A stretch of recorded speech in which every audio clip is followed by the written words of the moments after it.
Hi. In the last few videos, we've been looking at how to move from the survival part of our brain here at the back to the front where we're trying to function and adapt and adjust. We looked at tips like breathing and focusing on time to help our bodies to readjust and our thinking to readjust with that. Now we're going to look at the area of when we're feeling higher emotions and they're building up inside of us. But before we do that, let's imagine that this bottle here are the emotions we feel on the inside. And in this current climate, we are being triggered and triggered and triggered by one stress after another stress after another. Now, leaving this alone is probably not going to work because in this particular moment, it's very easy to get triggered at any moment again. So therefore, we need to figure out ways of dealing with this. And if we don't, then what's on the inside that's quite explosive can actually cause us on the inside to feel things like headaches and nausea and stomach aches, pain, or even not being able to sleep or not being able to eat because it will go somewhere on the inside. But the other aspect is if you decide to let it out on the outside, it will be rather explosive on the other person. So how do we deal with this big bottle of emotions?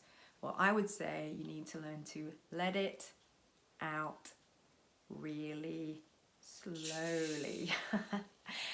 And by doing that, you're relieving the pressure of what you're feeling on the inside. So how do we do that in this current climate? There is something that's been used very effectively, and that's the idea of journaling. And I'd like to say we would put aside something called a worry window. And in a worry window, we set aside time to write out every worry that we have so that we can actually express it in our own way in a safe space as well. When we write out what our worries are, it actually helps on a few levels. Firstly, it helps to organize what's actually rattling around on the inside and to let it come out in a way on paper that helps us to process and actually reveal what's going on the inside. Secondly, what happens is that we actually, by doing the process of actually writing, slow down our thoughts and what's going on in the inside, and it helps us to get to a place of just being in a slower, stiller place. Now, the next level to this is actually taking what we've written down on paper and maybe expressing it through prayer or to somebody else.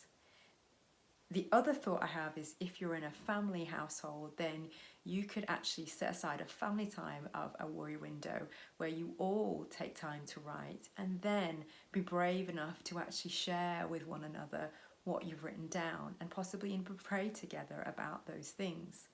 Of course, you being the parent, you don't want to overburden or overworry your children and scare them, but it's helpful to guide the whole family through something like a worry window because you will actually begin to connect to one another in a way as you sit with that worry together. Now, why is this effective? Because that connection part that's happening either through prayer or through one another is releasing a hormone called oxytocin, which is the bonding hormone that soothes that survival instinct that might be rising up in worry and fear.